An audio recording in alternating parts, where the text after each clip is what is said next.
Anyhow. And we're in the middle of a hype train. Boom. Yeah, let's get it. All right. Let's tackle. I guess if we had to review something, we can review what they discussed today and kind of fire through it, give thoughts, and field questions at the same time. See what's coming. We don't have all the information at this time. More information to come. Chase, thank you for 7 months. Welcome back. Leave the prime. Ba-boom. So let's do it.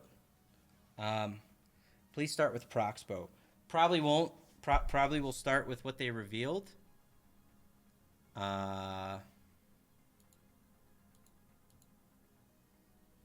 Boy. Okay. Oh, it was a long intro.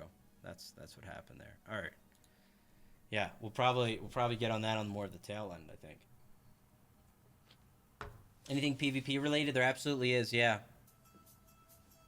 Hello, it's nice to see you so enthused. That's good. Mr. T, thank you for gifting in Plebisaurus. Plebisaurus, welcome. Welcome, welcome. New member joins us. Do another tomorrow for the patch notes too. Yeah, we'll probably follow up with a patch notes review. I hate doing patch notes review. A lot of you guys know that. A lot of guys that hang around. But it is what it is. We'll do them. I used to like them more, but not as much anymore. But I'll still do them because I need to know. I need to know what's coming. True Rust, thank you. 500 bits. Wow. Go AFK to eat. That was a hype train. Anything more to CP changes? Didn't watch it all. We don't have all the info, but we have some of it. Oh, no, we... There will still be CP and no CP campaign. Oh, how will that work? Sorry, this just coming in. It's coming in from the top for the wheels of steel. Scrib, thank you. Gifting in Marky for 5 months. Marky, welcome back. There will still be CP and no CP. That's interesting. See, I didn't take in everything from the CP explanation. I'd say there's still question marks to understand there. It's the Ripper. Thank you for 2 months as well. Welcome back. Thank you, dude. Thank you, guys. I heard a lot of great things today, says Tonius. I just wanted what Brian had to say to be more presentational. It felt like that brought him on and said, okay, go explain it all. So, Tony, the way I said it to my stream before you rated over is, in my opinion, think of having worked on this for probably well over a year, but probably being heavily entrenched in it for the past at least 6 months. And every day that's your reality. And then suddenly you get put in front of a bunch of people and they're like, so go ahead and explain it to these people. Like, because go ahead and say, like, this is how it's going to be now. And you have to kind of think, because we were joking about it while Brian was talking, and like, well, like, here's this build up. Boy, this is going to be good, right? Like, this man is building this up. It was like the opening of a novel, right? The first 10 minutes was almost like just laying the foundations of what is to be said type of stuff, right? So, but you have to understand, it's tough to be like, oh, fuck, where do I begin, right? Catacosta, thank you for a year. Welcome back, Catacosta. Thank you for the resub. That's definitely how it felt, like the guy didn't have a chance to properly educate us. Well, I think he did a pretty good job. I didn't expect him to explain everything, to explain all the trees. I don't think they have to explain all the trees on stream either, if you want my opinion. It's something you kind of play with on PTS, and sources will check it out. People will personally themselves check it out. There's definitely going to be some broke shit. I'll tell you right now, Tony. There's going to be some broke shit. All right, there always is. All right, that's just the nature of things when you have so many moving parts. But, you know, they all those things come from various information, ideas, testing. It's a culmination of things. I hear you though. I'll tell you what. I don't understand everything with the CP either, but I can try to poke at it myself too.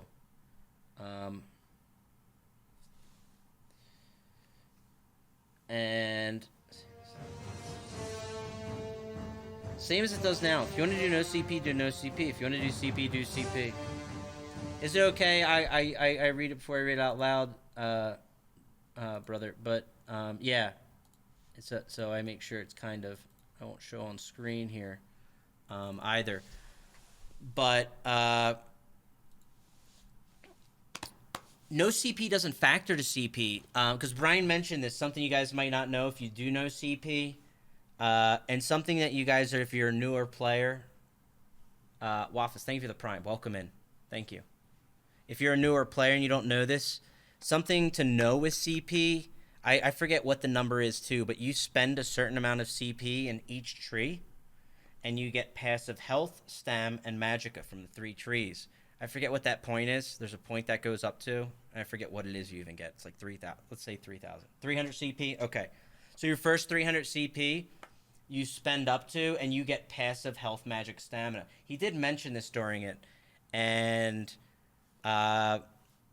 yeah, so that's not factored in non-CP, though, as far as I understand. So I would imagine that's still not factored in non-CP, right? Because I think that's the way it is. For example, I'm in a battleground, I have 800 CP, and then there's a guy with 60 CP. We should have the same thing. That's at least how I understood it. Otherwise, some people have been getting really screwed, but I'm not sure. I think non-CP is flat, no CP, nothing. He says stats are going back into 1 to 50. Okay, yeah, because I had to step away. I had a guy at the front door, and I had to go get a package. And I was listening on the phone while, like, juggling. Okay. All right, so that makes sense. And that's a good idea. That's a really good idea. And that goes to show that's part of what's put into the mindset. Like, something I've argued for the CP rebuild, and I'm sure they feel the same way, is it's not very welcoming for new players. And what Elder Scrolls Online's done very well is welcome in new players. And in some respects, it's put up huge hurdles for new players, the CP system being the main one. And that's a great way to compensate for that. So, again, right there, I'd say bravo on that one. That's a good way of bypassing that. Because that was terrible for new players. Like, they didn't even just get the raw stats they were missing. And that matters a lot. So, gear cap still 160. Yes, correct. That's correct. Which is good. That's also another good. A good one. Light armor is dead. We'll see. We'll see. I mean, I'll tell you this. There's a lot that could change with the armor passes, and I guarantee you there will be changes. Those were really interesting. That's what I mean. It's there's a lot to dive into, and we didn't even get teased on the new OP sets that I'm sure probably are coming. And then we have tests to talk about. All right, where do we start? Okay. Here's Rich. Rich is looking great. Let's start there. All right. I got a little fatter during the COVID year. Not Rich. No way. Complete 180. Rich hit all his goals. He's out there flexing. He's building entire houses with his bare hands. He's looking good. Good for Rich. And ask question. Let's try to figure out. So, sorry, I'm trying to capture the video of the Oblivion reveal. Rich talk with Pete. They revealed Oblivion. I'll leave the trailer to be discussed, kind of, if you'd like. You know, you can see that trailer on its own. Here it is. No orcs in it. Absolutely zero orcs. You hate to see that. So we're going to Oblivion, it looks like. There's lands south of Cyrodiil, although Finn was talking about a dungeon west over in Gold Coast, I think it was, right? So, I don't know. Where the story takes will be different. Major features revealed. Companions.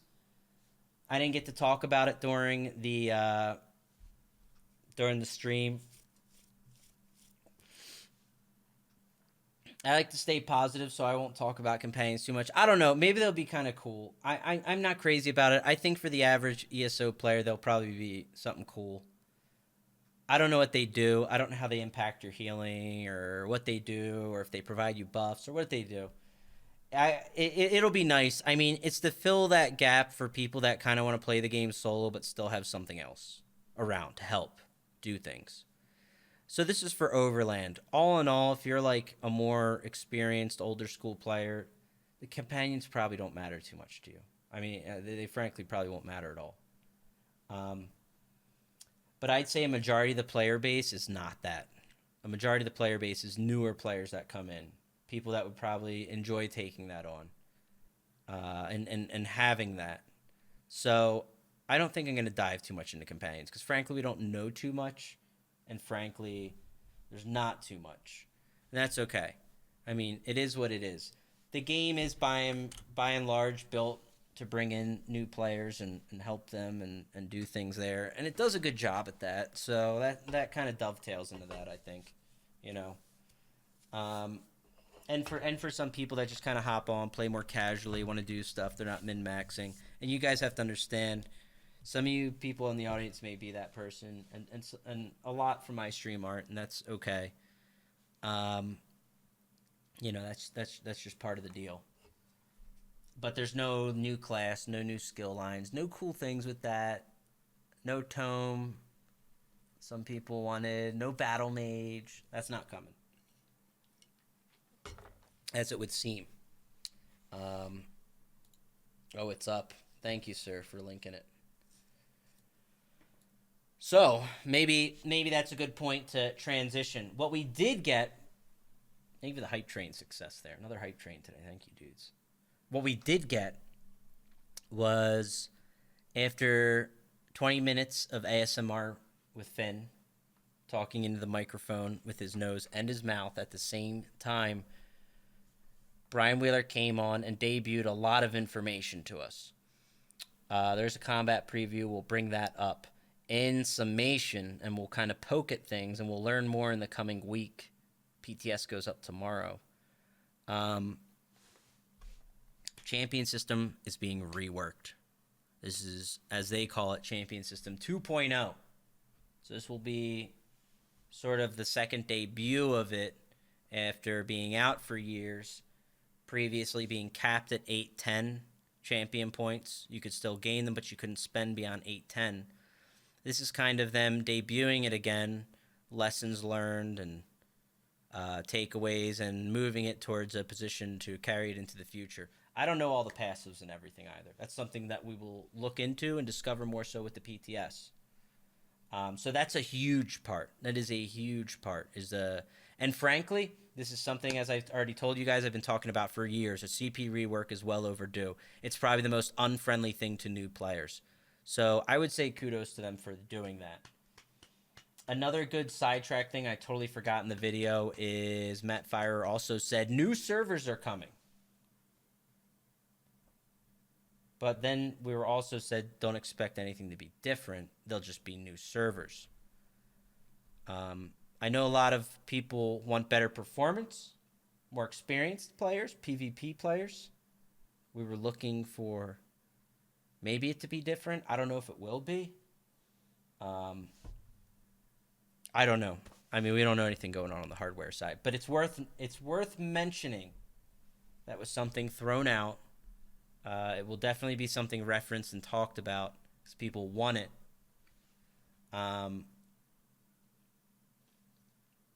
Because I don't know if Cyrodiil's performance can be solved completely from mechanic changes alone. But I think there's certain things that can be.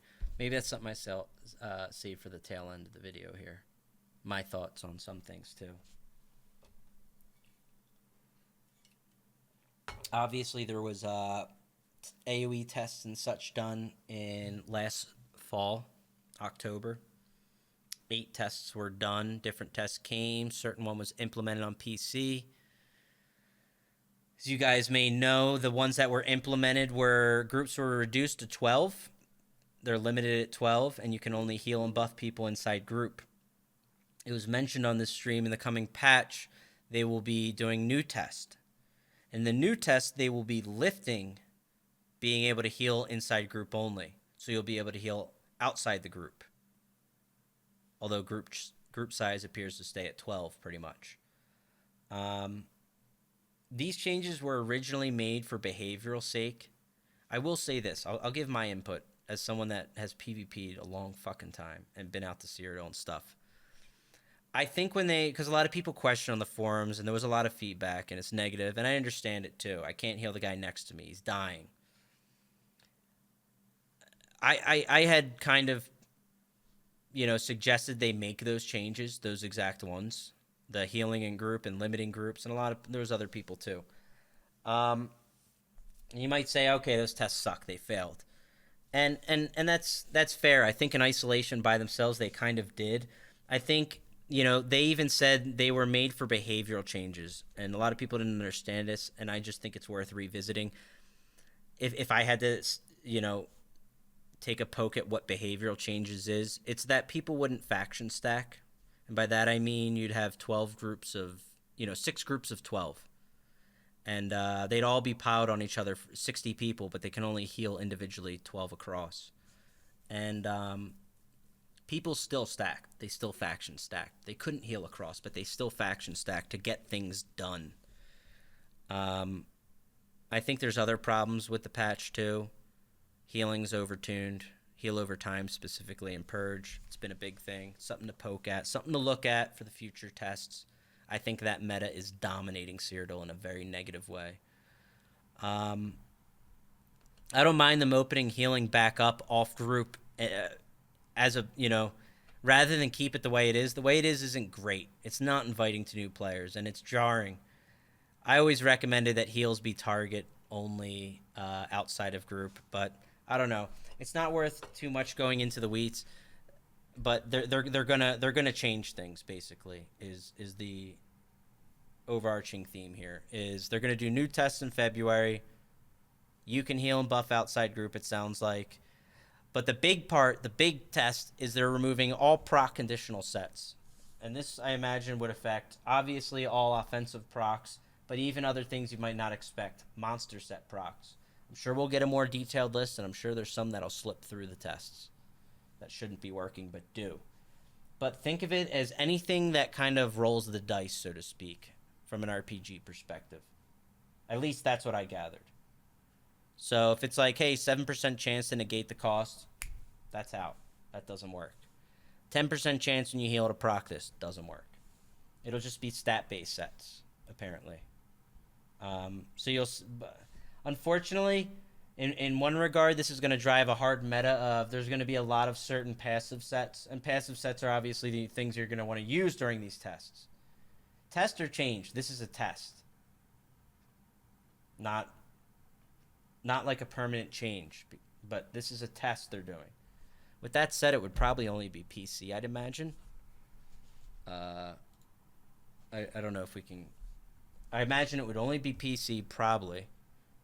And probably a test, and see how it goes.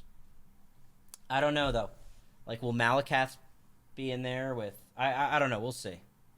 But yeah, there's going to be very meta sets for that test.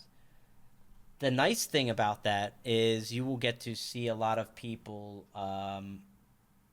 not just rely on procs, but actually rely on old things of, weaving. If you're not lagging, weaving your skills, combos, things of that nature. Frankly, I think it will. I think that kind of stuff does actually widen the gap, especially when people have gotten used to proc sets. But I mean, I'm ready to rock and roll with it. But we'll see. Anyway, reason that test is done is they take away all proc sets. It's doing less checks on the server. That's basically the thing about it. And there's going to be less things. Like, on average, a guy's, like, absorbing 4 different fucking procs a second, right? And now they won't have to. So, we'll really have to dissect the notes tomorrow. Yeah, a bit. Yeah. That change will force bigger Zerg groups. No, not at all. Ball groups don't rely upon that stuff at all. Not at all. No. Ball groups will function just as they function now. What will be interesting is which of their buff sets will be impacted. So a lot of ball groups are optimized with buff sets. So they have, like, major, minor carriage, and there's certain other ones like powerful assault or meritorious service. Think things like this. Will those all work? I think they may not. I don't know, but I think they might not. And if they don't, that impacts them there. Are they impacted dramatically? No. Ball groups, the good ones are good at adjusting. So if need be, they'll adjust in more defense to function the way they do. What makes them really function, the real grease for their gears, is kind of the meta right now of like either, race against time, detonation, rapid regen or whatever, mutagen, whatever. And then, moving around like that and being able to purge. That's what keeps them alive. That's what keeps them moving. And they'll still be fine. They're actually heavily stat-based. They use certain sets to buff, but they don't use proc sets. If you think 12-man ball groups, good ones, are using proc sets to like, oh yeah, hit that guy with 12 venomous smites, they're not. They're wasting their time, right? Mary Rebecca, thank you for the prime. Welcome. Thank you for the sub. The one thing that will impact them is Vicious Death. I imagine that would be cut out. That wouldn't be a thing. Will it ruin them? Absolutely not. They still have high stat base. With debt, they can kill fine. They'll just take off VD and put on something else. 12-man Crimson, I've seen those. All right, they're probably scuffed. Here's the thing. There's a lot of scuffed groups, too. Okay? There's a lot of scuffed groups doing scuffed stuff, and if they run into a real group, they'll get mowed over. All right? It'd be a big joke.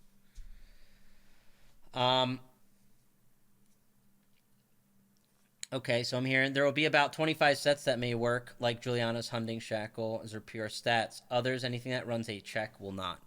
Okay. So I imagine if you run something that probably does have a check, it would ignore the check, I imagine, and still carry the passives. I'm not sure. But you're probably going to want some passive sets for that test. And I think, are they PC only? Is that a PC only test again? Or would that be something for console? Because there's a lot of console people that ask that too. But yeah, think passive. Briarheart's probably safe. Probably not. No, it does a check. You have to understand, if it's doing a check, it's out. So anything that's especially like X% chance, gone. All right? If there's a chance to activate off something, it's gone. For sure.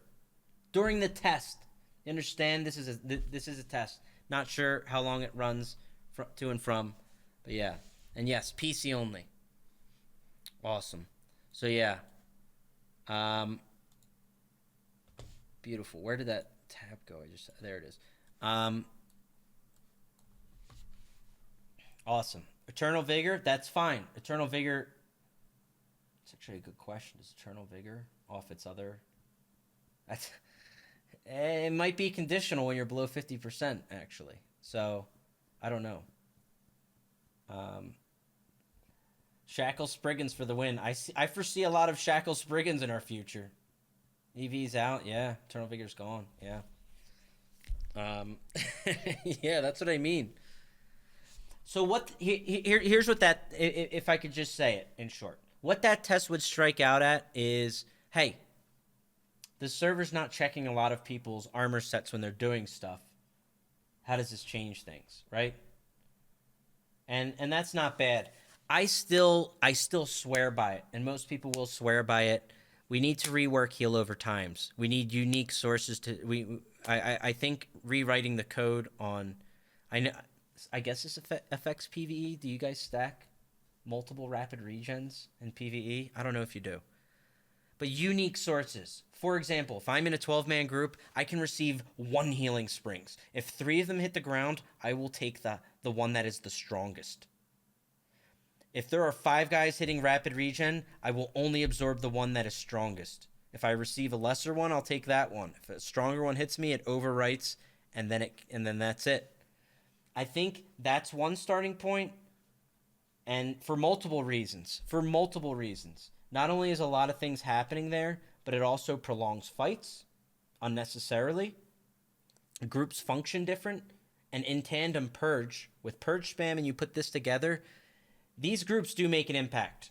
I'm not saying these groups are filled with bad players, because they're not. There's a lot of very good players that run ball groups, but they impact performance and you feel it the moment they show up. I swear by it. A lot of people do. So do faction stacks. These are the 2 elements that cause lag. Really good ball groups and faction stacks. Faction stacks are unavoidable, like for lag. If you have a faction stack, you're going to lag. Ball groups doesn't necessarily mean you're going to lag, but once a real fight starts to develop, once there's a good fight that develops, it doesn't have to be a faction stack, but if they're fighting like 20, 30 people and other people show up and they're just in the middle of that chaos, server chokes out again.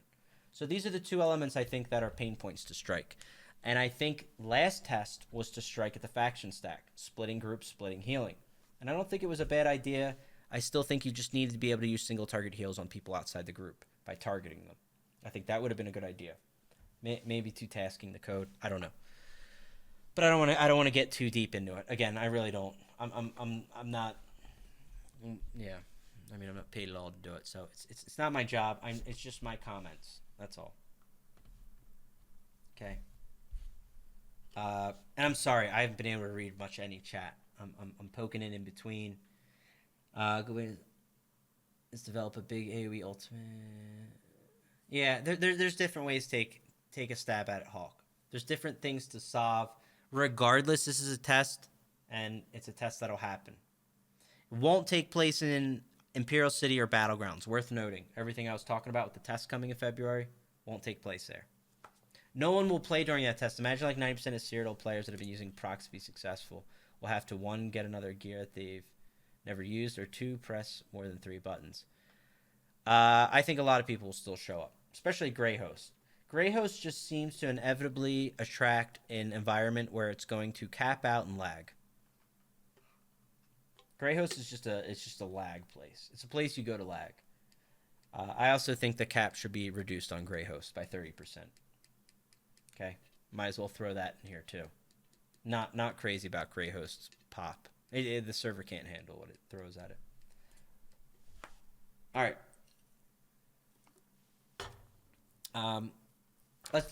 Let's check it out. This has just been posted. Welcome to Update 29 Combat Preview. The combat team would like to share some new features and updates coming your way that we've been working on for quite some time. This is not a roadmap for what is coming beyond Update 29. This is all coming to PTS tomorrow, which is saying there will be more to come, but this is what's coming for now. Champion system. Back when we first designed the champion system, the original purpose was to provide players with character advancement beyond level 50. We hit the goal in that the system gave your character more power in incremental stages as you continued to play. The system offered the means to augment your power in very specific roles to fill gaps in your build to help you tackle PvE content, battle against other players in PvP, and aid with crafting. Lastly, the system was originally built to utilize the technology we had at the time, which relied heavily on passive abilities to determine if your character should sprint faster, block more, if damage shields were more powerful, etc. Over the years, ESO's technology, combat, and content have all evolved. Due to this, we determined it was also time to take a critical look at the current champion system design. Once more characters reach level 50, each time you gain a level, you earn a champion point. Then you spend a champion point on more Magicka regen, Stam regen, mitigation, or any champion system star that suits your build or playstyle. This is the simplest form of vertical progression. Earn a point, get greater power and tools for your playstyle toolbox. While the design is simple, it's also limiting. You spend points in very specific ways to increase what your character already does, whether that be support, damage, or tanking. Additionally, the system's options to augment those actions are few once you break it down to whether you're using magic or stamina. As such, while you're able to progress with the current champion system, you're not getting as much in the way of choices as we'd like. So they're saying they want to break out your ability to make choices on what you're doing here, which that's what I've advocated too. What they're saying is basically, as far as min-maxing goes, there's like you spend here or you're losing type mentality. There is a min-max, and it's pretty straightforward with your build setup. That's all. So, as the game progressed from update to update, the champion point cap also increased bit by bit, allow you to spend more champion points of various stars, which in turn made your characters more powerful. The term power is something that can be used very broad in definitions, so let's just use one of the many definitions, which it relates to PvE content. In this case, we're defining power as being able to complete content faster, with reduced pressure on resource management, in some cases minimal risk of death. Increase in power causes a very real gap in content completion ability for players who are at the champion point cap versus those who are not. This creates several issues ranging from social pressures of requiring a minimum CP to play with others to creating content which essentially ignores champion bonuses. Son of a bitch. Like higher health to create difficult encounters. These issues effectively nullify the whole point of champion system. Yeah, and there's certain things with the power creep of CP that you've been able to, say, skip a lot of encounters, or certain dungeons you literally are like, hey, we have this much DPS so we can skip X and Y mechanic and just power through, burn it. Just burn it. Straight burn, like from 100%. Tiz, thank you for 3,000 bits. Son of a bitch. Thank you, dude. Happy Tuesday. Burn straight past all the mechanics. That's been a theme of things for a little while now in ESO. If you're, at that very high level of ESO, for sure. Okay. Thank you, Tiz. Thank you, man. As mentioned earlier, the current champion system relies on passive abilities, and this was largely due to the technology that was available at the time. On the back end, the game will perform a check on the most passive abilities each time you perform an action. Whether that be drinking a potion, dodge rolling, or using an ability on your hotbar. The game must also constantly check passive abilities for the right thing at the right time. For example, a champion ability such as Bastion requires the game to check if the damage shield was cast on every action your character does. Multiply that by 30 to 40 passives you have in your character. The result of the system puts unnecessary stress on the server. I'd like to stop, take a break there. I would love to believe this, and in a sense, I do believe it. In a sense, I do believe it's happening, because to say I don't believe that's happening would just be me being an asshole, I think, to a point. But like, is that really the thing that will solve all the things? I don't know. Like, we've definitely had non-CP tests in Cyrodiil where there's no CP factored in, we still lagged. And you could argue, okay, it's not CP checks, but that are, those are other checks that are happening from your passives across other skills used or pots used.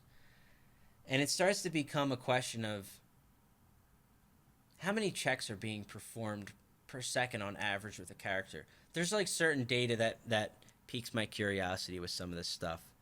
Like, how spaghettified can it possibly be? And I'm sure the answer would be more than you could imagine. But I'd like to think there's a solution, that there's a light at the end of the tunnel. If you tackle a few major issues and you redesign them, that you wouldn't have all these checks. And you'd have what you want without all the complications of checks. It's just a pipe dream sometimes. But I don't know. It's something I'd always like to know. Someday, somewhere, somehow.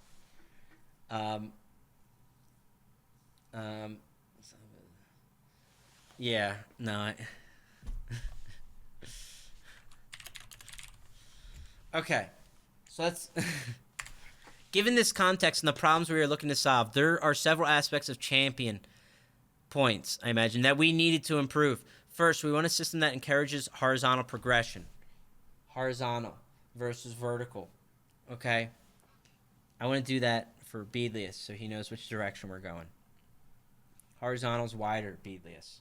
We're going to broaden our horizons, okay? First, we want a system that encourages horizontal progression, rewarding and prioritize gameplay variety over character power by introducing new and unique tools for you to incorporate into your builds over vertical progression. Rewards that prioritize increased character power by improving existing character tools or replacing them with objectively better options to provide a better play experience for players of all levels. Was that all one sentence? That was huge. Okay. So they want you to be able to broaden your toolkit rather than just being, I guess, all right, let me translate.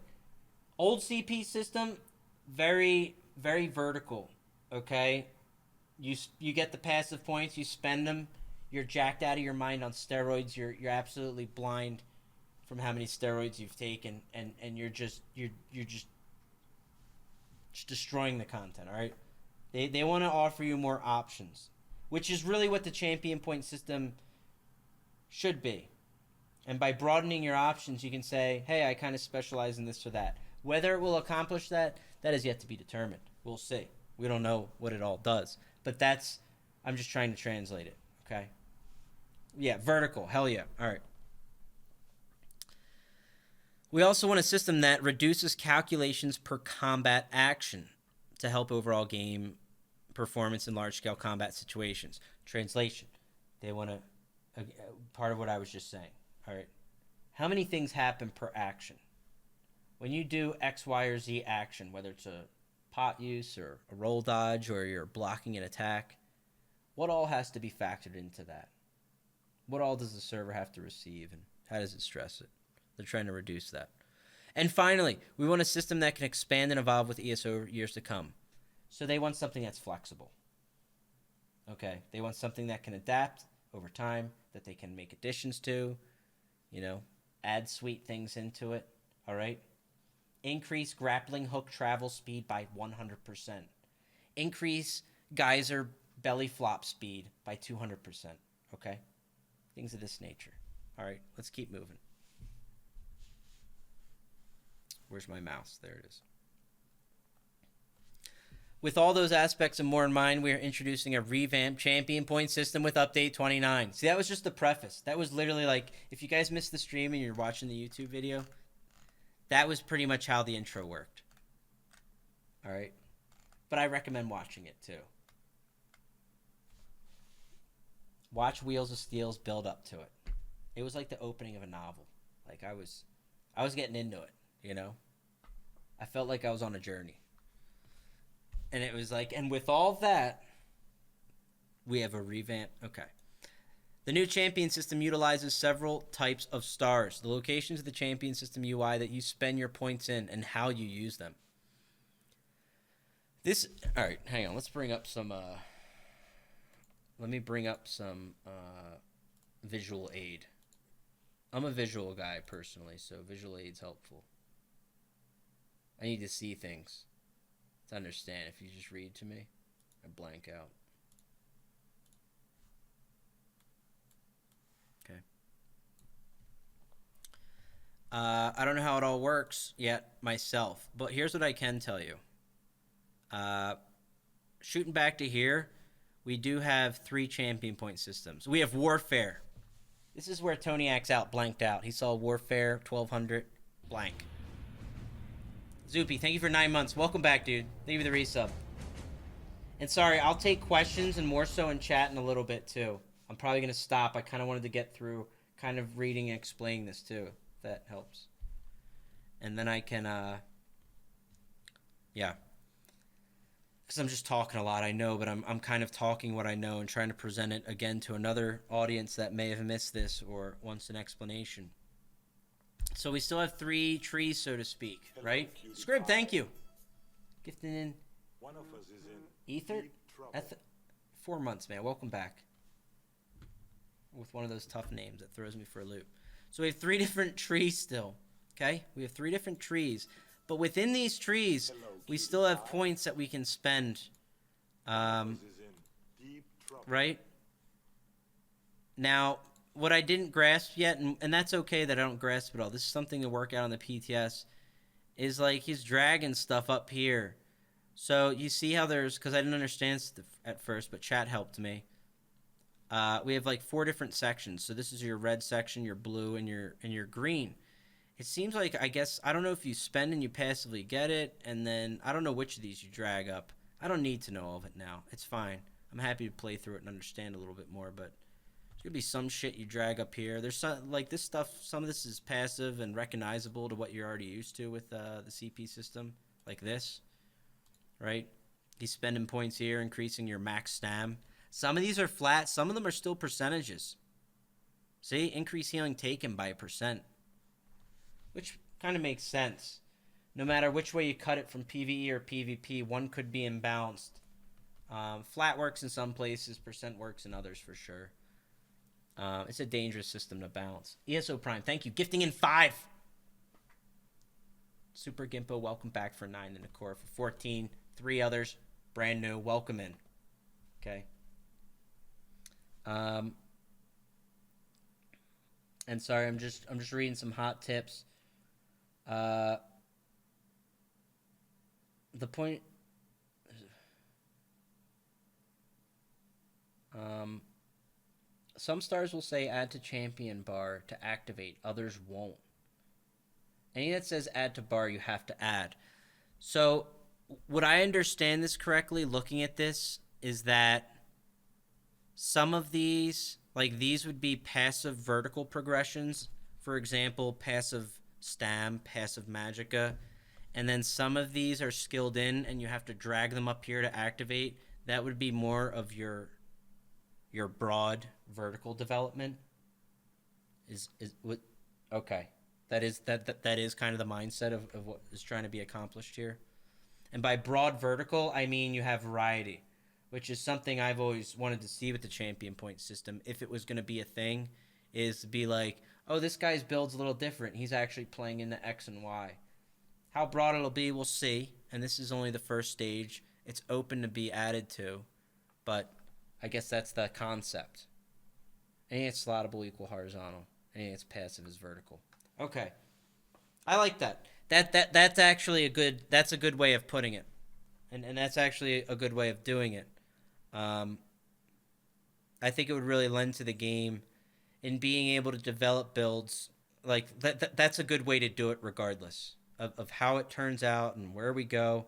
It is a smart approach. I will say that. Being able to say, hey, this guy's like a two-handed bow build and he's like high mobility. He's really built into doing this and he can execute, better strike when he does that versus this guy who's like a sword and board and he's dual wielding and, he's kind of built to absorb here and strike then. Things of that nature, and they complement off that. That's the way to do it, I think. Yeah, so it's more of choosing rather than being a god of all things. Okay. Who said crafting's intertwined with CP? So that is the far left tree, but what was seen on the stream is that does not encompass just crafting, so to speak. It was other things too.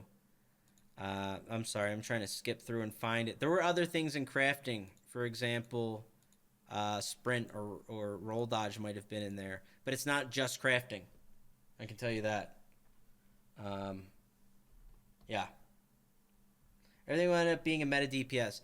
At the end of the day, a certain playstyle, if you go like a 2H bow, you are probably going to have a specific champion point setup. Especially at the early inception of this design, I would imagine that's going to be the way it is. They'd have to get to a pretty set point for it to be otherwise. And that'd require a system that's like just arrived at after a few iterations of bouncing, if you want me to be honest. But yes, in first inception, there's probably going to be a couple things that are overtuned, overperforming, and some serious go-to classes that capitalize. If you want me to be just flat out honest with you, that's how it goes. Okay. What's up, Waldo? Welcome. Yeah. Do you think you will still be able to play DPS and then switch over to healing still? It's a good question. I don't know. You would probably want to change your spec, maybe. That's where this system may inconvenience you to a degree. It'd be nice if you could rework champion points in Cyrodiil too. It'd also be nice if there was like preset reworks. Like, hey, I want to switch from my damage CP build to my healing support CP build. That'd be nice too. There are things that have been asked for. Maybe they're not there yet. Maybe they can get them done. Especially, I gotta say, especially in Cyrodiil, I know for us minority out there, it's a pain in the ass sometimes when you go out there. You might change it up a little bit, but just an idea. You can swap the slotted ones anytime as long as you're not in combat. Oh, okay. So you'll be able to slot these guys, apparently. So I could drag this one out and flip in another one, it would seem. Plus, we could already change CP to a degree. Part of what I was talking about is skills. I'd like a skill preset station type thing. I don't know. CP, I forget because I play CP so rarely. We can already do that on the go. I think skills a lot of times to your question, Duchess. But that's another issue altogether. You received the level 4 hype. We have another hype. Jesus. All right. The swap spent stars is only going to be 3k gold. Yeah. Okay. So that's some visual aids what we're talking about. Sorry, we tangent a little too. That's okay. Let's read some more. And some of that review should help us understand this. The new champion system utilizes several types of stars, locations of the champion system UI that you spend your points in, and how you use them.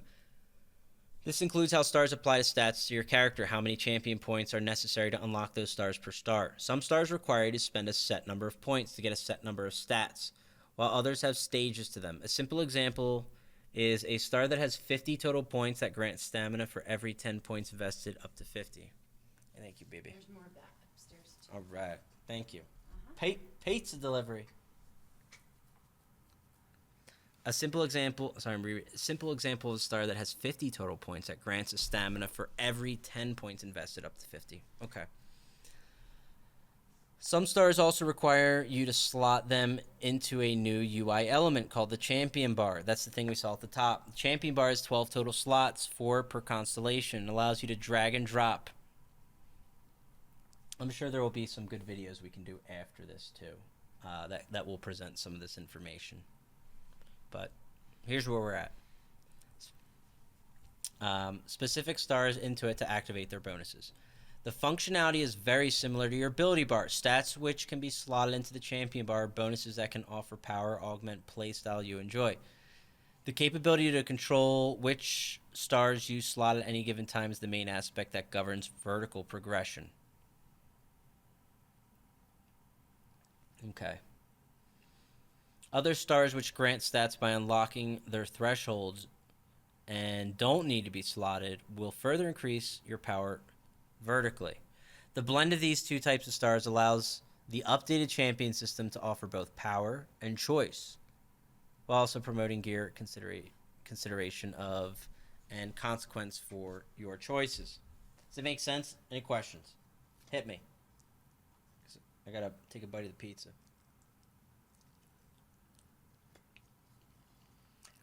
Do we have to be watching the official stream to receive drops? Okay, next question. Are drops on here? Do we have drops? I think it was only during the official stream. I'm sorry. Welcome to the sub-tier after show, where drops are not available, it appears. Who keeps calling me? Stop it. Okay, any questions? Delivery or is it DiGiorno? Skylius made us pizza.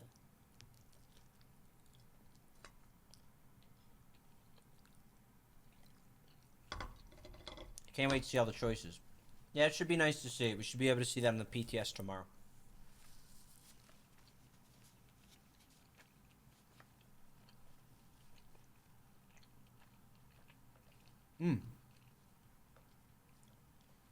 Outcast is calling you for help. Yeah, Outcast is probably losing his mind. The CP calculating site is broken. It's all going up in flames. Outcast will solve all these problems. Okay. If I understand correctly, Outcast also planted a little bit of software. Some people call it malware. I call it software over at the ZeniMax headquarters when we were there. So he's got a heads up on everything. He knows everything that's coming. He's already built a system for it, so he'll have it all set for you guys in no time. So by the time this gets out of PTS, forget about it. It's already in play. He's ready to go. Outcast HQ is going to have it covered. Our percent resource conditions, Pariah, Warlock, etc., getting also disabled. I would think yes, is what I'm going to go with. Okay. that I don't know, but that's what I'd poke at. Yeah. Let me check things.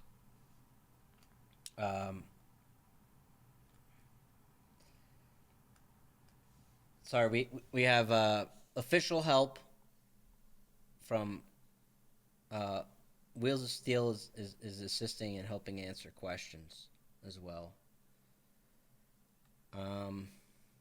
And helping give some of this information.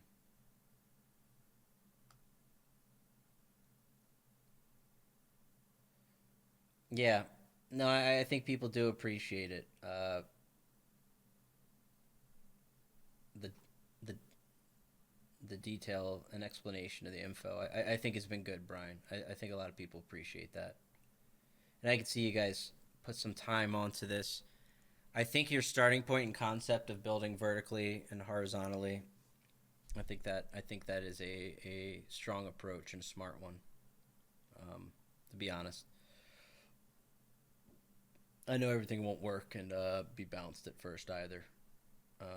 There's too many variables. If people have CP earned and start lobies, they can still use CP below 50 just like normal. Okay. I guess that might have been a question in here. Boom, there's the answer. Okay. Yeah. Brian's always... Mr. Brian Wheeler is always appreciated because he's kind of like one of us. All right? He wants to give us info too and help out, and we try to respect that info that we get and however we get it, and yeah, he wants us to have a good time, believe me. Wheeler's ship. All right, Hito, take it easy, dude. Boom, hammered. It's not really gonna get us anywhere, Hito. Is this just a dungeon DLC? It's a new expansion. Guys, isn't it? It's at least 2 dungeons, and I think that in a little bit of land. I think, right?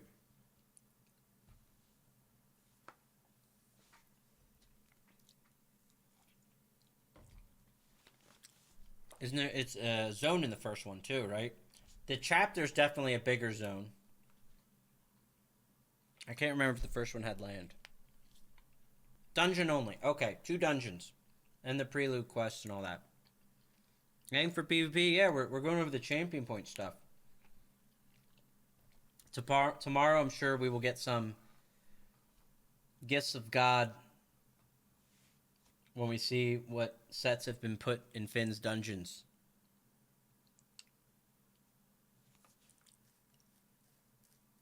But we have to wait till tomorrow to see those. This isn't just for PvP though. This is overall. It is. Yeah, PvP champion point system is for overall. What's new for PvP? 3 Chaos Ball emotes, baby. Did I leave that out? Let me take a minute and remind you all we're getting 3 Chaos Ball emotes. One where we treat it as a hot potato, one where we spike it into the ground, and I forget what the other one was.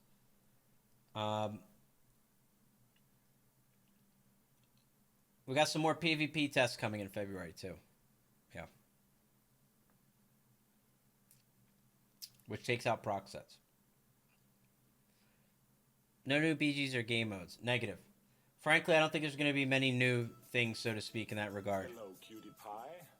You son of a bitch. One of us is in deep trouble. Dilemma, thank you for 17 gifted subs. An odd number. Picked out. Thank you, sir. I don't know if I got to thank you. You gifted 10 last night, and I don't remember thanking you for that. I don't know if you did it like right as I ended or after I ended. Thank you, dude. Thank you for 17, 10 last night. Made my even 500. Oh, I see. Okay. Thank you, man. Appreciate that. Thank you, dude. Do you know if we can respec CPs after spending them? Absolutely. Always can, always will be able to. I think that'll always be there.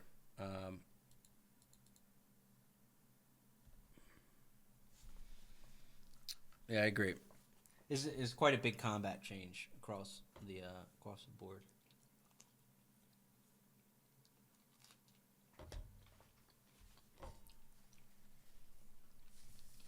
They need to fix PvP first.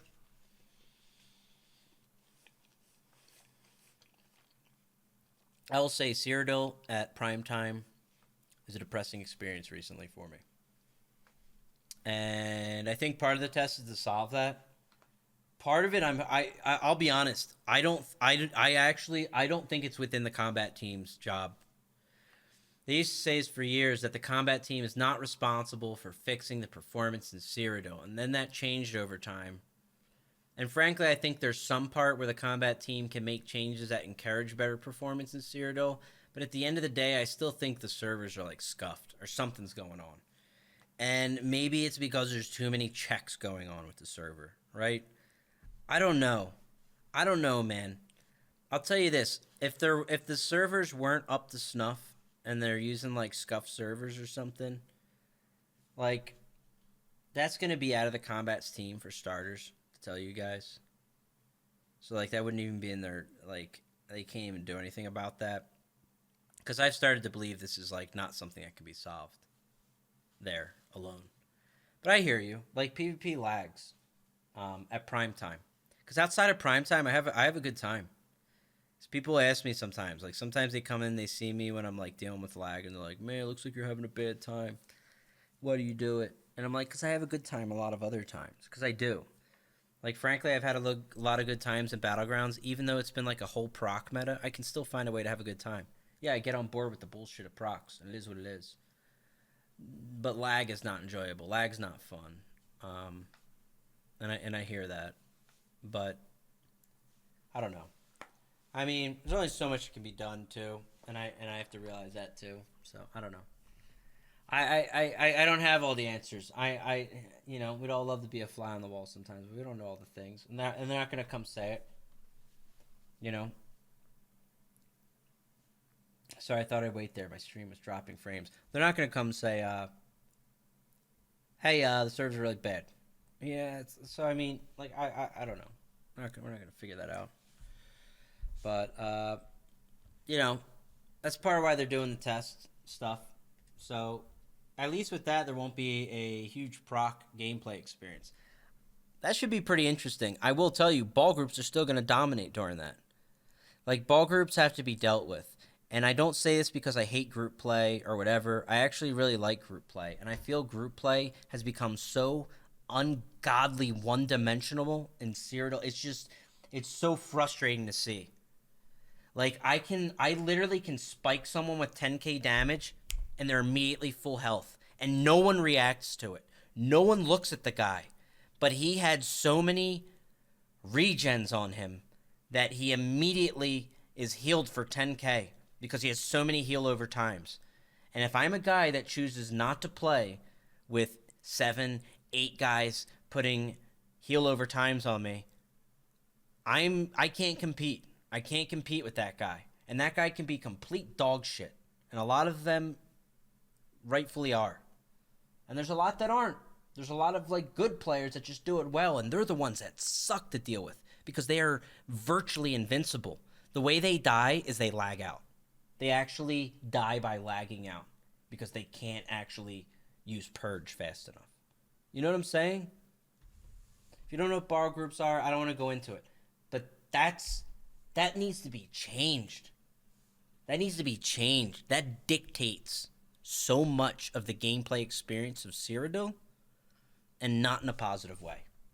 I liked when groups had to react and do things, and there was a time when that happened. There was a time when it only took 2 or 3 people with a Dawnbreaker to make a decisive move. There was a time when you only needed one Destro guy to tear through a group and do it properly to really make a difference. And like, these aren't the things. It's just run as this giant fucking cog system of 12 guys, and they're all just healing and purging. And you see just complete variance in skills, but the survivability across the board is largely the same.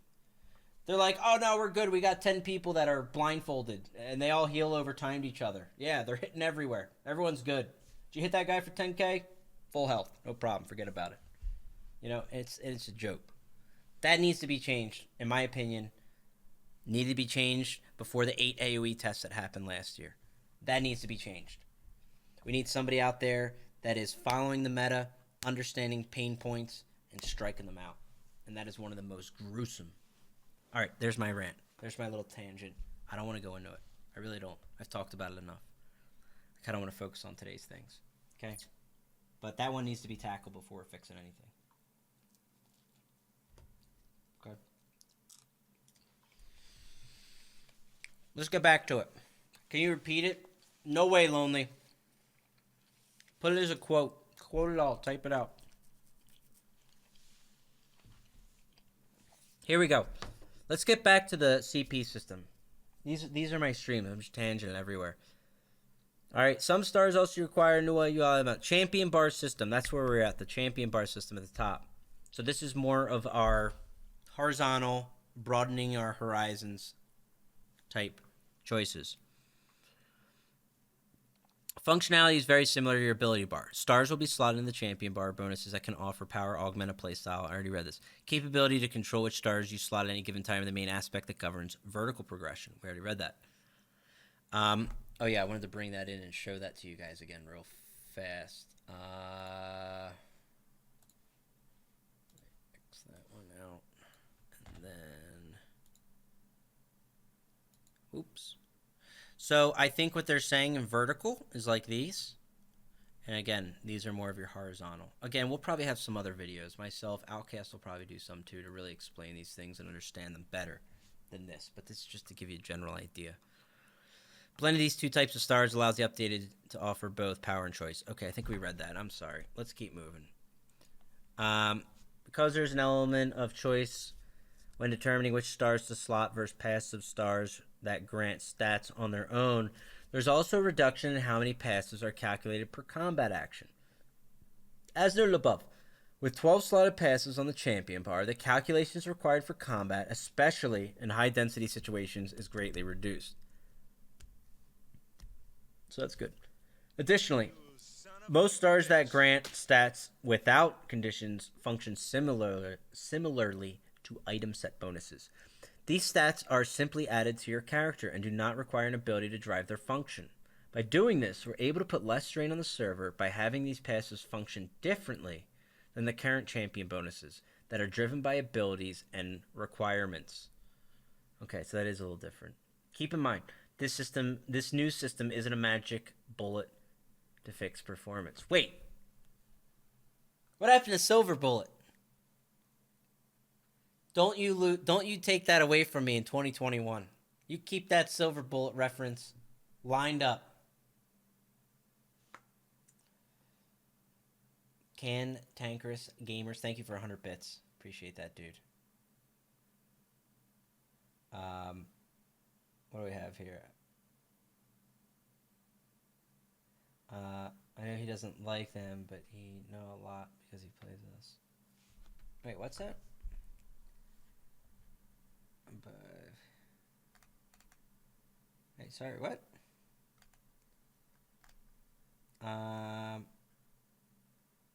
Fair should tell you make it a necessity to build groups out that complement each other. It will never be anything but 1vx's.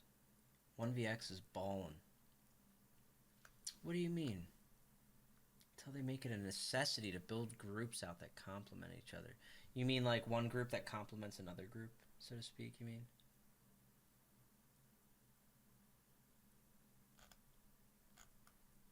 We were commenting on the Fang to put on the ZOS team. Yeah, I can't. I mean, I'm good. I'm a streamer. I give feedback, though. And I'm happy to give feedback. But I couldn't take a job as a dev right now. I'll tell you what, guys. Being a dev is an easy job, by the way.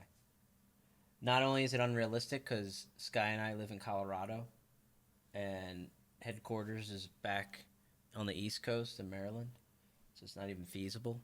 But it's not the most enviable job, if I'm to be honest with you guys. All you do is get shit on. I mean, look at a lot of people in here. Some guy earlier was like, "Wheeler fucking sucks," right? Like, I mean, there's so many. I mean, you get a lot of people that hate you with streaming too, but shit, man, being a dev's probably worse. I'll be honest.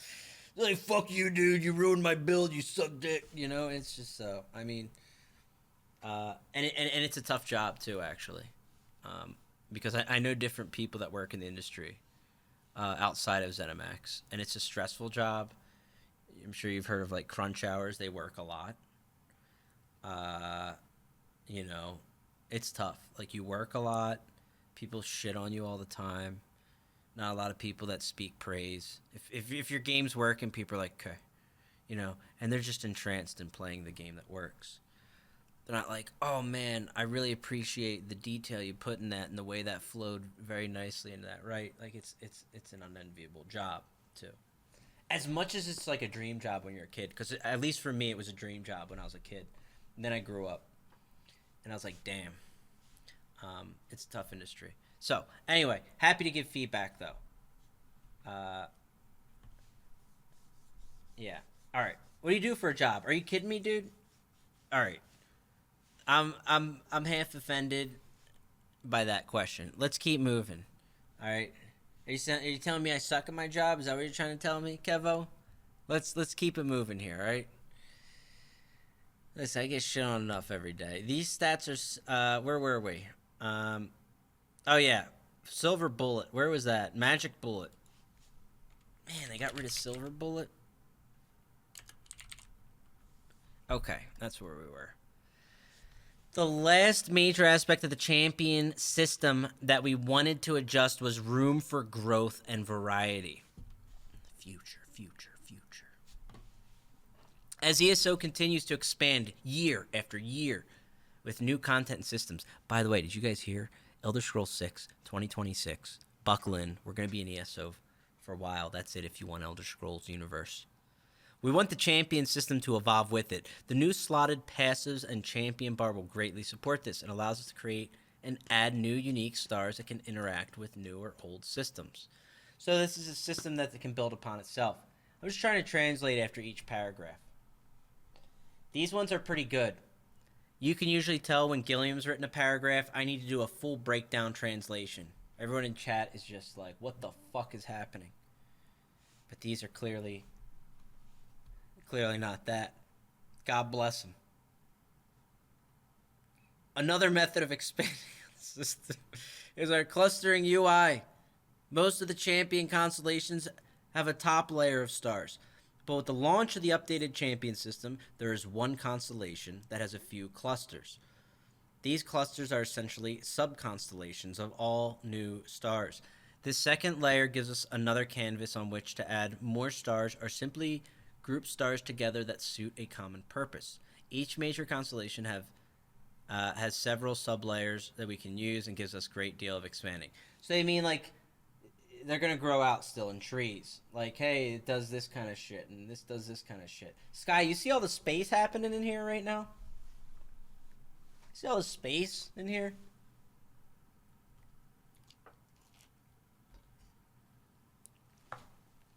Fuck. Yeah. There's a lot of space talk in here. A lot of space references.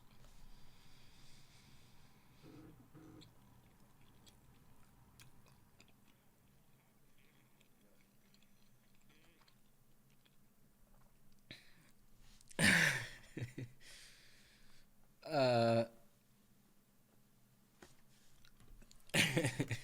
hear you. I hear you, Wheels. I'm on a planet GoXLR. Oh, yeah. Yeah, we're going to be hooking that up soon. We already are. I'm going to check that out. All right. Okay. Let's, another method of expanding. Okay, did we get through? Okay. Look, okay, with the new methods of spending champion points and the new champion bar, the clustering layers, we hope this shows how the updated champion system builds upon the current system overall improved. Look forward to reading all your feedback. It's a great way to augment your characters. Don't forget, you can try it out on the PTS starting tomorrow. PC only. So check it out, guys. Armor updates. So we saw some armor updates too. Oh, they do list some of them here. All right, let's fire through this real quick. This shouldn't take as much. Champion system's a lot. People will be looking at this. People will be playing with ideas. People are going to be min-maxing certain things, seeing performance. I imagine a lot of it was built around the concept of PvE mainly. So we'll see where this breaks down at a PvP level. Always the divide, trying to balance a world of PvE and PvP that scales. We have flat stats and percent based in there too. Yeah, it's going to be It'll be a real interesting fest checkout for sure. They add new star shit to the CP lines. Yeah, guys, we have constellations, we have subcluster constellations. You know, we have it's all over the place. It's crazy. You know.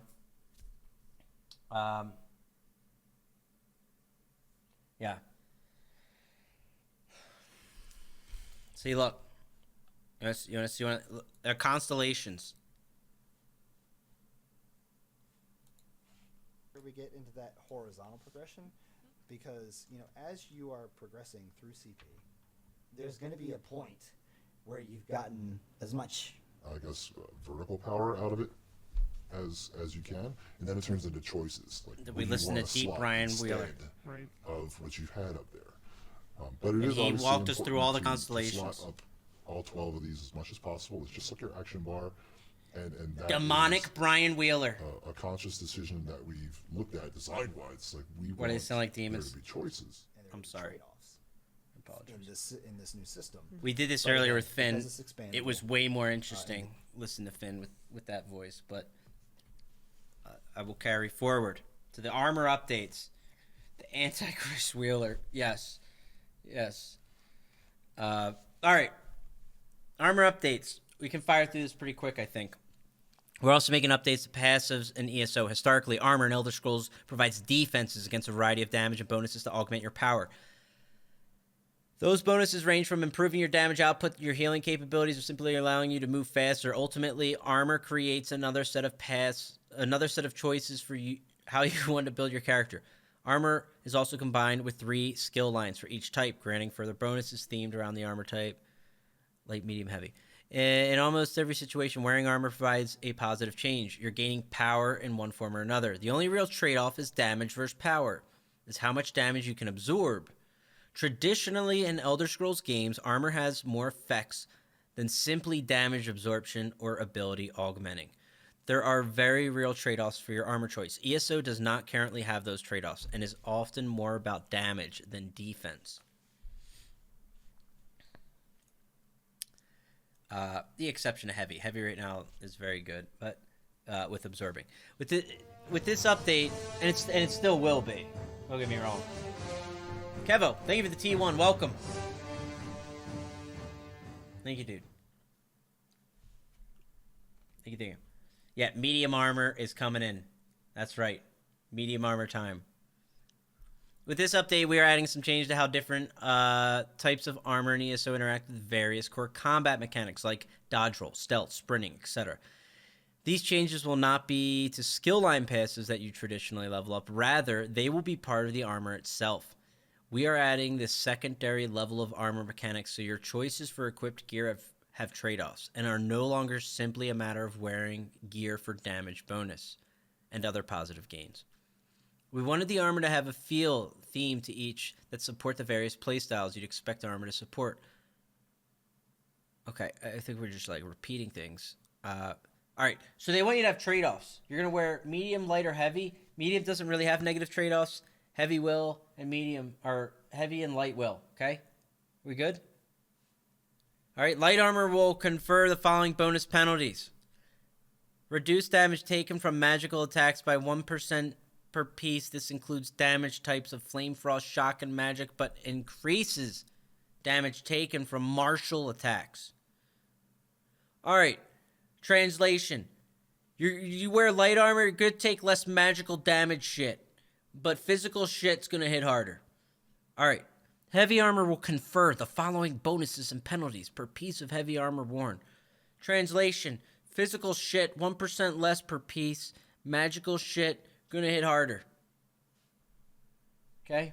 Does that make sense? And medium falls right in that happy gap of it offsets equally. No problem.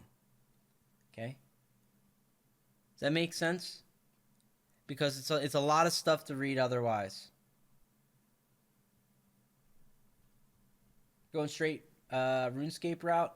Possibly, yeah. Heavy armor, going to be pierced by magical powers. Light armor, pierced by physical power. Right? Does that make sense? If you wear a robe, an axe will hurt you. Okay? Thank you. Moving forward, baby. Here we go. Medium life rise up. Advanced sets. Lastly. We know certain stats are very important to know about, and other stats in the game appear to be hidden. While PC players have access to UI add-ons to display more in-depth stats, those add-ons are not available on other platforms. As such, we are adding a new advanced stats panel to your character sheet. This new panel shows more stats than ever before in the base UI, and also puts highly desired stats like spell and physical penetration front and center.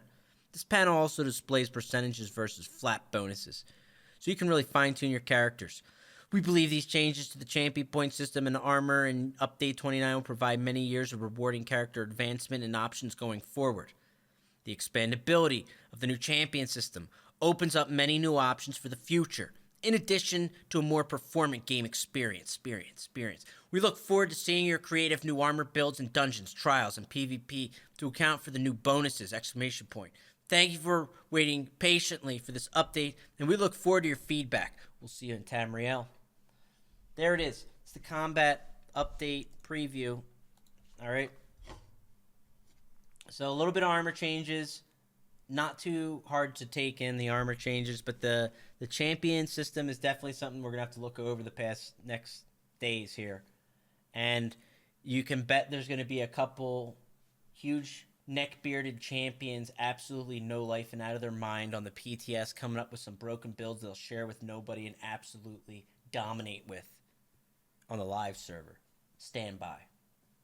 Okay? Not naming names, but I can think of a few people in chat. Okay? Hello. Troggy, welcome in. You've been gifted in. One of Oh yeah, us brother, I in love my neck beard. deep trouble. The Marines aren't going to let you grow a neck beard just yet, pain in the axe.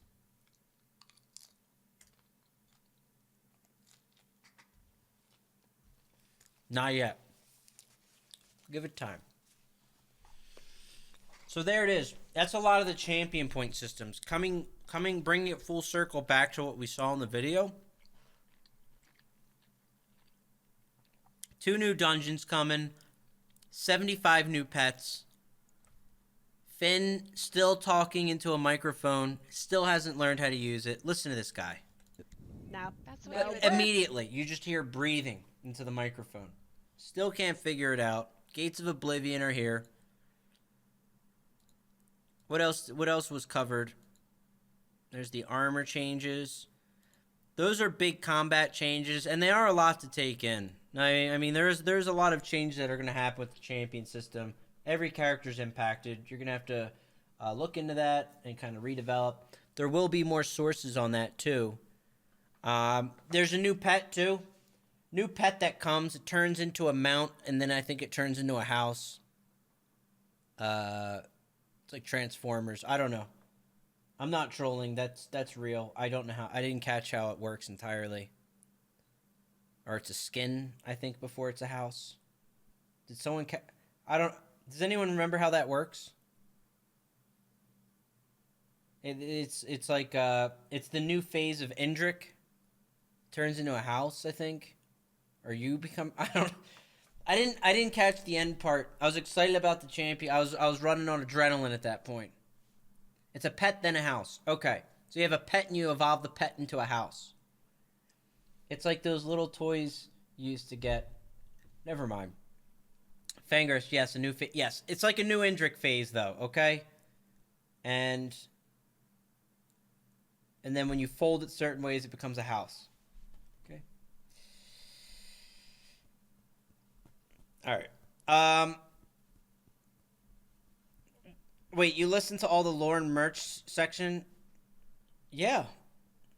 Yeah, they got the Noble gaming chairs. Jess was saying it's very comfortable. I'm just going to be honest with people.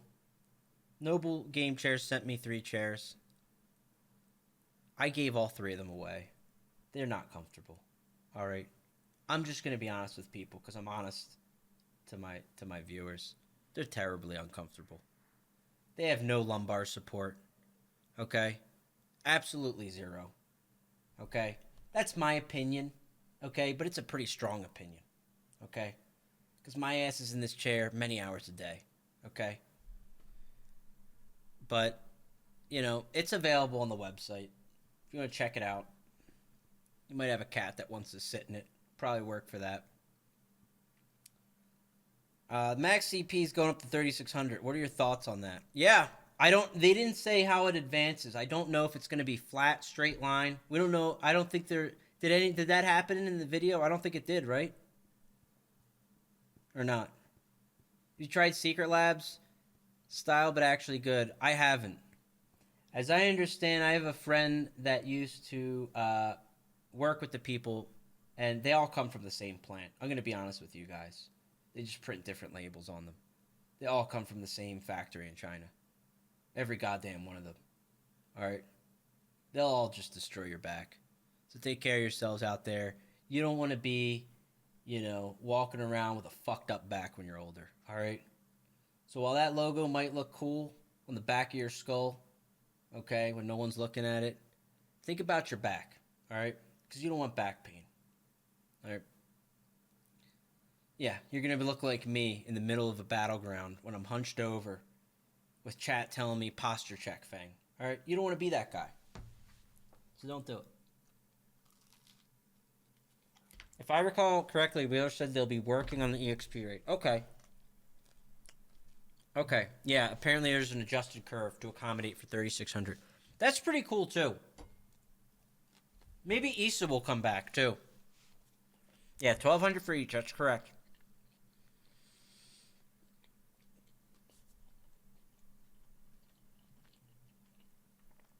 All right.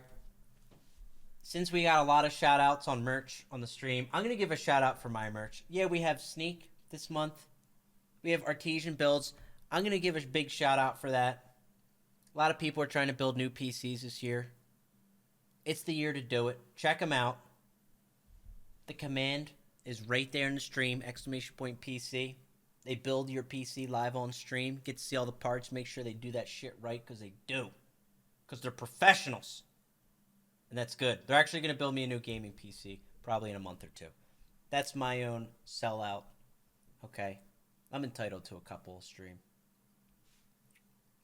But frankly, it's not much of a sellout. A lot of people are having trouble getting the new GPUs, CPUs, quite honestly. And they can get them and do a custom build for you. So check them out. Because a lot of people have been asking me how to get one of the new Ryzens or one of the new 3000 series GPUs. And that's a good way to do it. And they don't charge much. Plus, you get $100 off if you use code Fengrush. Boom! It's easy.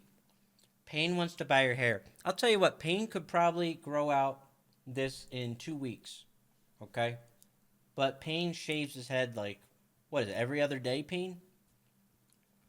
I mean, so he could do it. Payne can do it. Payne's confusing things. Okay? May the guts slap mine together. I will not build your PC on stream. They will, though. They actually do. They actually build it on stream. It's in the PC command there. You buy it from them. Parts labor covered 3 years. They build it on stream. Can't beat that, dude. They're actually a sound choice. Plus, again, getting 100 off. Easy peasy. What else did we miss, though, in the ESO coverage? Because I'm trying to think what else was actually maybe revealed. Are there any questions? Let's do questions, too.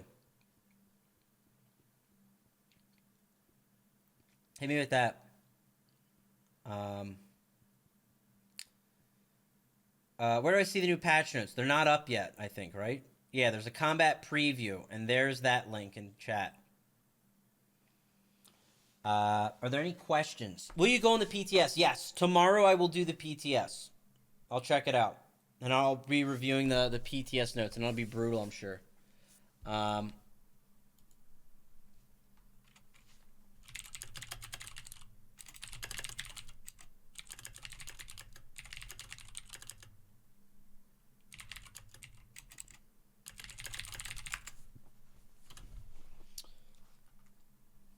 Class change tokens. I would not bet on that. Negative.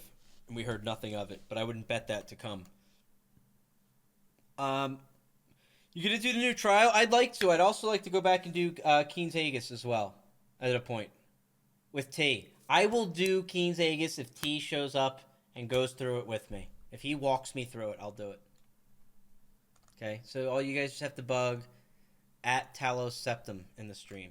He's the guy to get me to do that. I will do a blind run. I want to do veteran hard mode, blind run, and I want all the gear from it. I want to get that one new set. Okay. Our bomb blade's done with this new update. Wow. I mean, they kind of could, but anyone with a respectable build won't die to them. So maybe a little bit. But here's the thing. It's only a test. I don't think we know how long the test is. It could just be a couple weeks. It could be the whole fucking patch, but I doubt it is. I don't know. We don't know yet. It's a good question. I can update that one and get an update on that one. Let me see.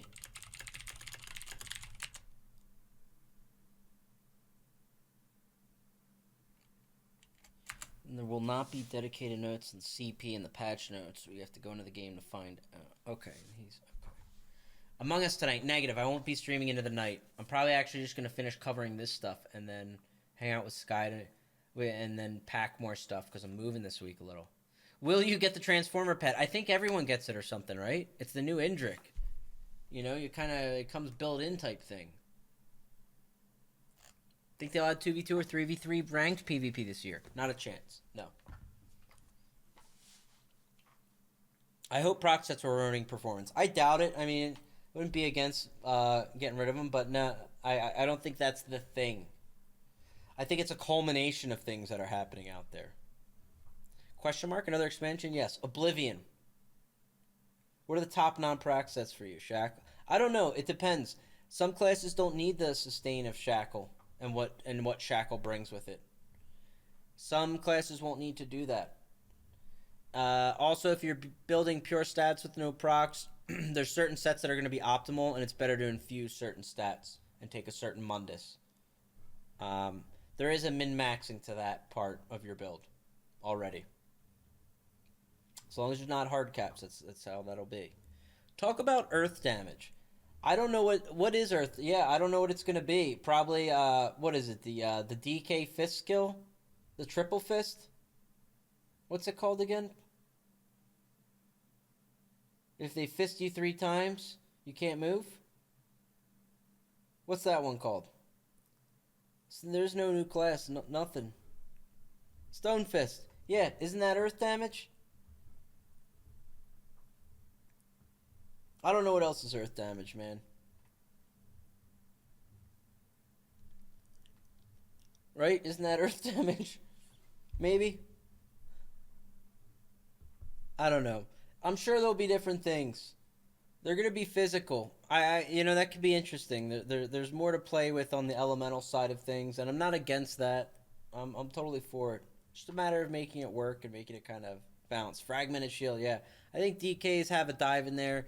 Circs obviously have lightning. DKs also have fire and poison they touch on. Necros have disease. I know they can amp. Don't they amp poison too? What other? There's Wardens. No one respects Wardens. Doesn't matter. Ice. Right? What else? There Nightblades. I don't know what the fuck Nightblade is supposed to do. Physical, dude. Just raw physical. Okay. I mean, there's different things. They can play it out. You know, they can change certain skills to be an element, right? No one respects Warrens. I feel sad.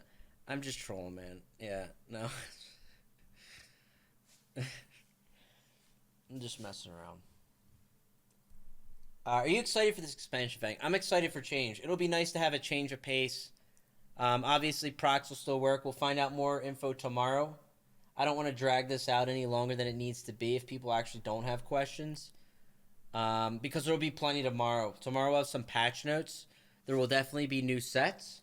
There will be a new champion system to look at and understand the passives and look at them in a little more detail and seeing how they scale, finding which ones are broken, which ones report stats that are incorrect, and which ones report other things where they don't report it but it still scales it. There's all sorts of bugs. Never trust your UI. And then, are there going to be bounce changes? We didn't even get to that. There might be. Will there be proper bug fixes? There's a lot of bugs in the current patch. So there's a lot of things to poke at. And with all that said, there is still a new big test coming. And how many things will make it through there working. So we'll see. You know, there's a lot to happen. You know, there's a lot to tackle, for sure.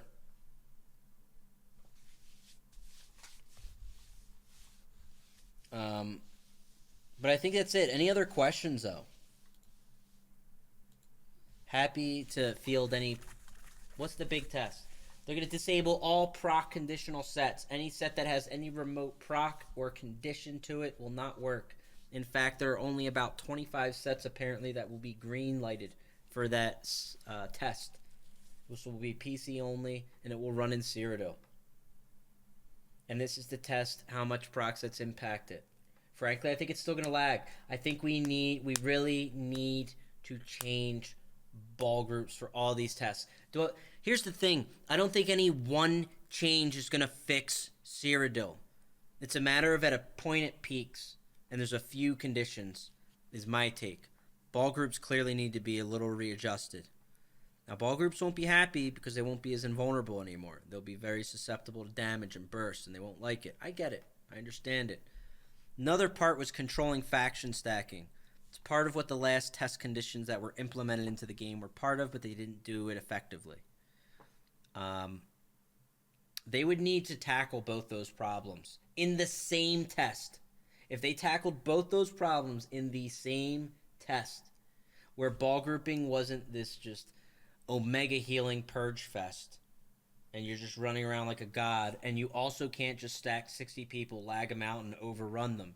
If you can't do these things, and it's actually just like an organic battlefield of different groups fighting, different functions and stuff like that, then you'd be able to arrive at your result. That's my opinion. But when you just try to treat one, or you treat part of one of those problems, it's not going to fix it, and then it gets abandoned. And they're like, oh, all right, well, turn that back off, and let's try to fuck with something over here. Didn't work? All right, turn that off. Let's fuck with something over here. That doesn't fix it, though. It's no way to get it done. Sure, it's still going to lag at prime time, but maybe we get rid of the weird performance issues and empty servers. I agree. And here's the thing. I'm not even against, disabling the proc set environment, too, man, Shadow, you know? So that would be fun and interesting. There will be clear winners and losers to that, too, right? Stamsork's pretty good right now, but there's... I don't know how... we'll see. But, take a Stam Necro right now.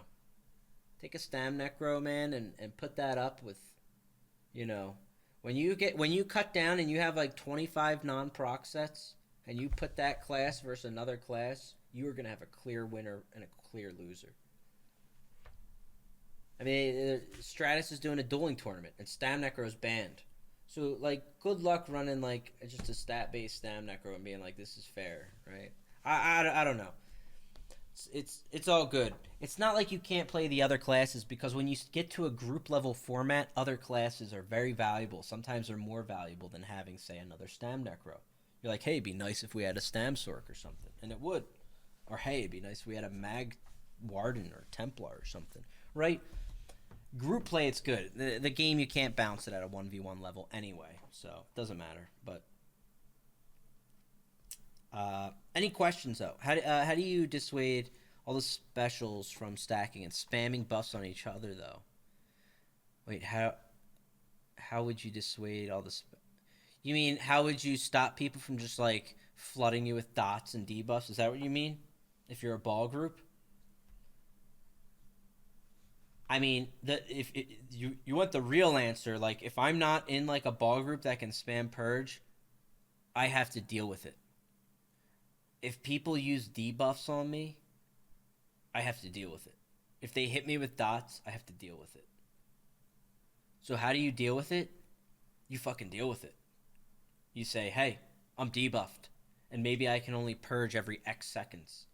And I will purge, and then I have to fucking deal with it. Because I'm like these other people on the battlefield. I didn't flip on the toggle where I'm not impacted by debuffs and dots like they are, while getting 10k healing per second. Because when you have like 30k health and your passive stats are as juiced as a 1vxer, and you are permanently purged with insane amounts of healing per second, yeah, it's pretty easy to stay alive. It's pretty fucking easy. And when the server's lagging out and you can only use a skill every other second, but you're still getting healed for 10k a second or something, pretty fucking easy to stay alive. When my ass is lagging out running around alone on the battlefield, I can't fucking do shit. I die. And then I get teabagged by 45 idiots. You know, it sucks. So, I know there's a lot of people that feel that pain too.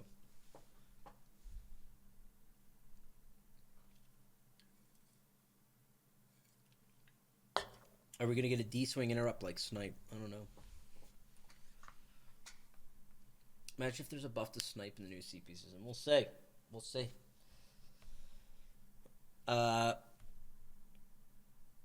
F. End of Mythics and Cyrodiil, since many of them work like procs. It's a good question. Here's the thing. The thing I said with that, like, that is a test. It is important to understand that will be a test. That's to say they will test it, and if they really like the results, maybe they'll implement it. And they could very well reverse it at a future date. So understand that stuff that's going to happen is a test, and it's only for PC. Test. I thought Noble Chair is okay. Brand, what chair do you recommend? I mean, like, I'm not crazy about the gaming chairs. That's all. I've tried multiple gaming chairs, and they have all not been great.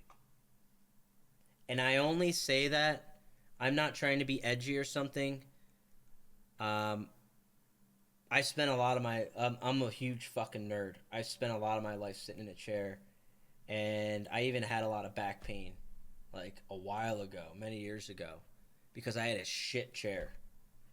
And I got a better chair. It's nothing special, but it works really well for me. It's important to get a chair that works for you. I'm saying don't just buy something that's going to make you feel like shit.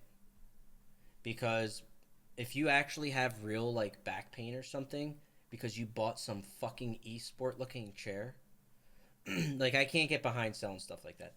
I can't. I wouldn't sell something if people, like, drank it or ate it or something and they, you know, something happens to them. I can't get behind that. Same thing with a chair. If you buy something and, like, you sit in it and you, like, operate like you're half crippled in years to come, and that can literally happen if you spend a lot of time in your chair. If you, like, game a lot and you work from home or something, I was in that position. It will fucking suck. And it's terrible. And you'll have to do shit to, like, fix your back. And I had to do that. Okay? That's all.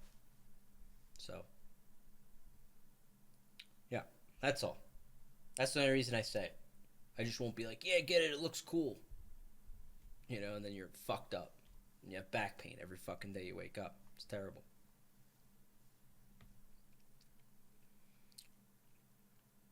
Anyway.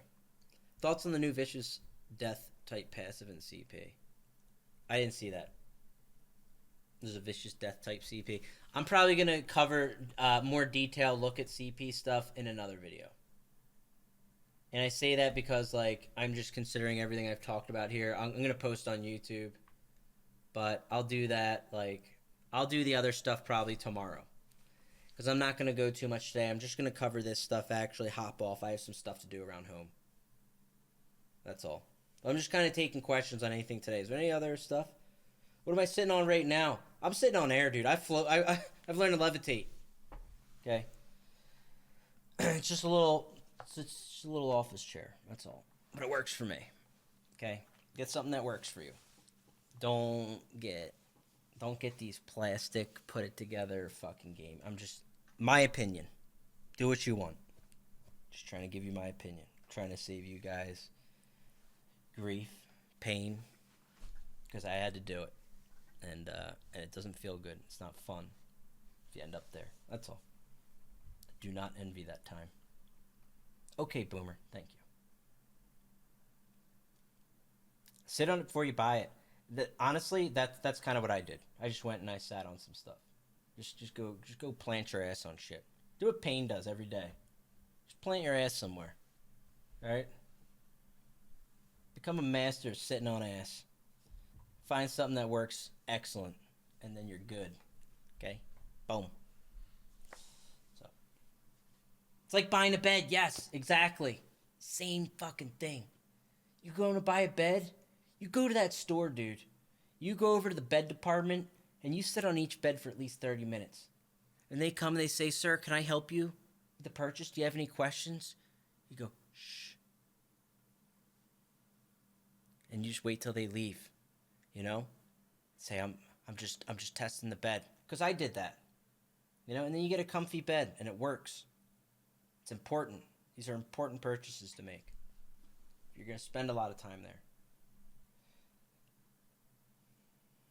I tried my son's gaming chair. Had to get off it after 20 minutes. Yeah. Nah, honestly, an office chair will work. Yeah, find one that works for you. One that fits your back and has some good options. Herman Miller's apparently really good, but I haven't got there yet. All right, we haven't made it. Frankly, the only reason I don't buy Herman Miller's is because I haven't sat in them. If there was a Herman Miller store, I could go sit in all their chairs. I'd go fucking buy one probably. But you know, maybe they'll come to TwitchCon in 2021. Thoughts about healing being reverted? Which parts? What was reverted in healing? CP, the CP changes you mean, or do you mean the 60 to 55 to 50? Or they went from 60, no, they went from 50 to 60 back to 55. Which ones do you mean? Oh, I'm sorry. Yeah, that's a good question. What are my thoughts on it? My thoughts are it's not bad. I think it will promote a problem they need to put down, which is faction stacking. I still think it promotes it. Now, before I get overwhelmed by 3,000 Dominion players coming in, I understand it's not convenient to be able to heal someone that's dying in front of you. It was always my thought that you should be able to single target heal people. For example, if I'm using Breath of Life or something and I put my crosshairs on a guy, I can heal him. They go, what about if he's blocked? Then you can't fucking hit him. Welcome to everyone else's world, right? But it's not like that. So if they can't code it like that, it sucks. I get it. I get it. I think you should be able to heal people outside your group using single target checks off of your target only. And I think that would be a very lightweight check. It would be a lightweight check in the sense of if target can be healed and you're targeting them, then heal. If not, defer to the normal. Default, do what it does. Right? I think that would be good. And the reason I say this is it would, it would be a lot like the test that we currently have on live servers and where they can't faction stack easily. With that said, people still faction stack. And there's a reason they do. If you overwhelm your opponent, it's easier to win.